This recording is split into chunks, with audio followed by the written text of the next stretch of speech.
Oi, meu nome é Dr. Júlio César, sou médico, cardiologista, e agora a gente chega aqui no oitavo passo do eletrocardiograma, no segmento ST. Se você não viu as outras aulas ainda, tem todo o passo a passo, são 10 passos do eletro, e agora a gente chegou no oitavo passo. Lembra a diferença de segmento e intervalo? Intervalo a gente pega dentro da onda, segmento não pega onda. Se você não viu isso, tem explicação nas aulas anteriores. O que é importante a gente saber aqui da questão do segmento ST? Principalmente a questão das dores torácicas, né? Aquela dor torácica que chega para você no pronto-socorro, na sala de emergência. Quando chega uma dor torácica, a gente não pode interpretar diretamente como uma síndrome coronariana aguda.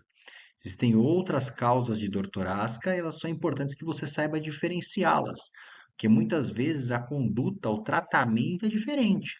Então, se você interpretar tudo como infarto, for lá dar dose de ataque de AS, clopidogrel, e você, por exemplo, tiver uma dissecção de aorta, você pode matar o paciente, né? Então, quando a gente fala em síndrome coronariana aguda, é uma das principais causas, mas não é a única causa de dor torácica na sala de emergência. A gente tem que pensar também em pneumotórax, embolia pulmonar, dissecção de aorta, o próprio infarto agudo do miocárdio e a rotura de esôfago, tá? Isso são algumas causas que podem alterar o segmento ST. Então, alteração do segmento ST não é exclusivo de síndrome coronariana aguda, ok? Então, você tem que ter pelo menos essas daqui. Lógico, existem outras causas, mas essas daqui são as principais aí que você deve diferenciar quando você vê uma alteração eletrocardiográfica, sempre associada à história clínica. Primeiro passo do eletrocardiograma. Se você não viu, volta lá na primeira aula, ok? E o que a gente chama aí de supra do segmento ST? Isso aqui muitas vezes cai em prova, tá? Prova de residência aí, isso aqui pode cair, ok? Então, quando que a gente considera que o paciente está tendo um supra do segmento ST, uma alteração do segmento ST? E aqui eu deixo mais uma questão. Você sabe dizer por que que o eletrosupra, né? Então, você pega lá um eletrocardiograma aqui assim, ó. Por que que ele faz isso aqui, ó? Né? Por que que ele faz essa alteração? Por que que ele supra dessa forma? Isso a gente vai ver na aula posterior, tá? Quando for aula sobre infarto agudo do miocárdio e tal, a gente vai explicar isso daqui. Mas vamos lá. Ó, então, quando a gente tiver um supra do segmento ST, do ponto J que a gente fala aqui, né? Tá vendo aqui, ó, tá suprado, né? Aqui a gente tem a linha de base, ó, ponto J já tá aqui em cima. Então, eu tenho que ter pelo menos 1 milímetro e pelo menos duas derivações contínuas, né?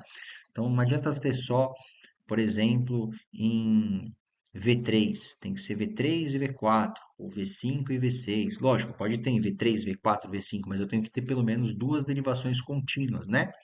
Ou então, por exemplo, em D2, né, que estaria aqui, e AVF, que estaria aqui, ou em AVF e em D3, que estaria mais ou menos aqui naquela rosa dos ventos que a gente já explicou. Tá? Então, pelo menos duas derivações contínuas, eu tenho que ter maior ou igual a 1 milímetro de supra, né? Só que tem outras derivações, V7, V8 e V9. Você vai falar assim, mas quais são essas derivações?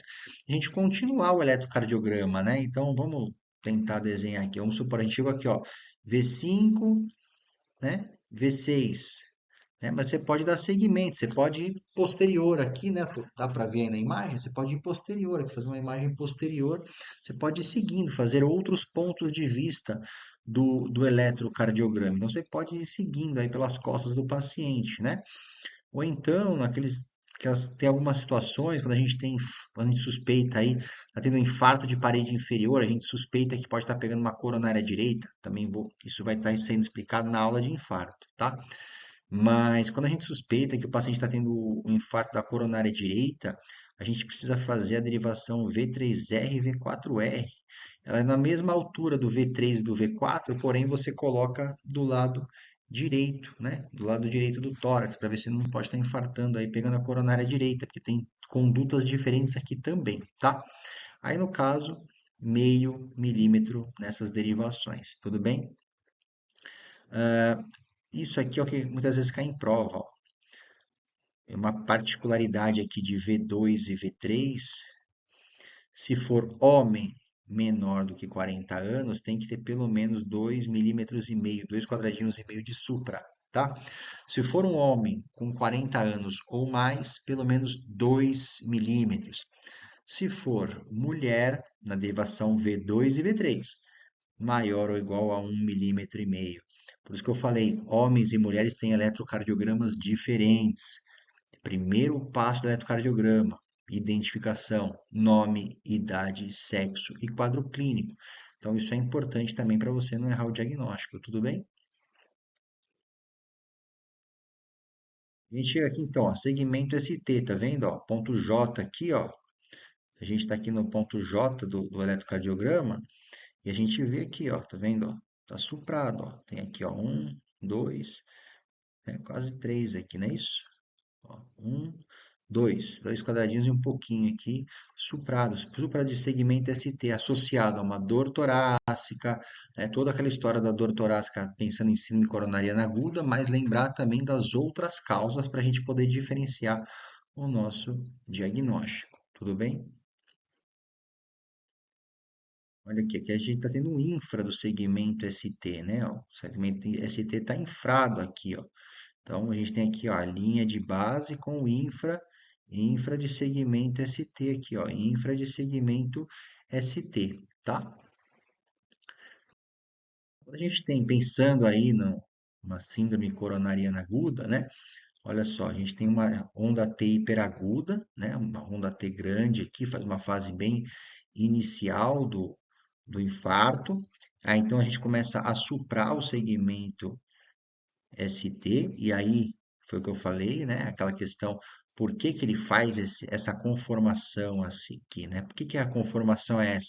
Por que que a conformação não é assim, ó, por exemplo, né? Então isso a gente vai ver mais para frente numa aula, tá?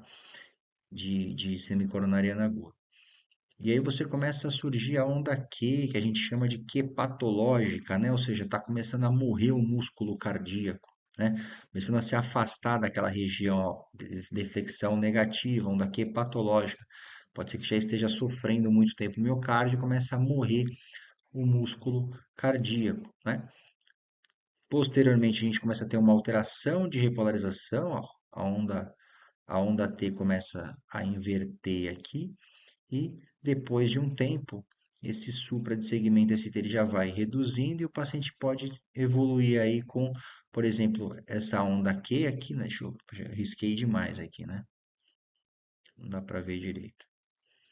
Então, olha só, o paciente evolui aqui, né, com uma onda Q, ó, e uma inversão de T, ou seja, morreu o músculo aí, né? Tá alteração de repolarização, tem uma Q patológica aqui, morreu o músculo cardíaco, aquele paciente que muitas vezes não foi atendido no tempo adequado, né? Então, para esse paciente, por exemplo, paciente diabético, é um paciente que muitas vezes não tem dor, não tem nada, às vezes chega no ambulatório, chega no teu consultório, muito tempo, o senhor já infartou? Não, nunca infartei. Diabético, usar de insulina, né? Diabetes já de longa data, o paciente às vezes não sente a dor e ele já infartou e nem sabe. Então, isso também pode acontecer, tá? Que a gente consegue ver aqui também no eletrocardiograma? A gente consegue identificar as paredes em que esse infarto aconteceu, né? Então, quando a gente tem lá um supra, pensando agora em síndrome coronariana aguda, né? Tirando os diagnósticos diferenciais, quando a gente pega aí um supra aqui, ó, de V1, V2, né? A gente pensar em região septal, né? Quando a gente pega, por exemplo, D2, D3 e AVF, a gente está falando de parede inferior, né? Então, lembra que, ó, a gente tem aqui, ó, a rosa dos ventos, o AV. Nossa, a letra tá ruim, né? AVF, a gente tem aqui o D2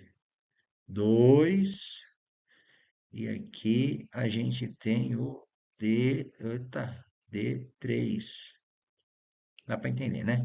Então aqui a gente está com parede inferior, né? Estamos pegando a parede inferior. Então, pelo eletrocardiograma, nas alterações, eu consigo saber qual a parede que está sendo acometida por aquele infarto, né? Por aquela oclusão coronariana. Eu consigo saber pela alteração do eletro. Bastante coisa para apagar aqui. Eu fico escrevendo, depois tem que ficar apagando. Vamos lá, tá? Agora, por exemplo, ó, se eu pegar aqui uma D1 e AVL, ó, D1 e AVL. Então lembra de estar D1 e AVL? Ó, D1 tá aqui, ó, D1, né? E o AVL tá aqui, ó, -30, né? -30 graus, aqui tá em 0 grau. Então eu tô pegando o quê? Tô pegando a parede lateral. Então eu consigo saber aonde que eu tô tendo o meu infarto, né? Por que que isso é importante, ó? Vamos ver aqui.